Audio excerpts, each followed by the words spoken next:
पाकिस्तान जिंदाबाद। जिंदाबाद। शर्म नहीं आ रही? क्यों शर्म आएगी? पाकिस्तान को खत्म नहीं करना चाहिए। हाँ, नहीं करना चाहिए।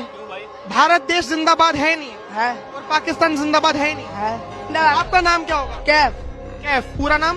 कैफ मोहम्मद कैफ। कहाँ से हैं आप? हाँ, मैं बिहार से। बिहार से। आप थोड़ी सी भी शर्म नहीं आ रही कि भारत देश में रहने के बावजूद आप पाकिस्तान का समर्थन कर रहे हो कि कैसे खत्म होगा पाकिस्तान? अच्छा, आप ये न्यूज बना रहे तो आपको शर्म नहीं आ रही कि क्या न्यूज बना रहे हो?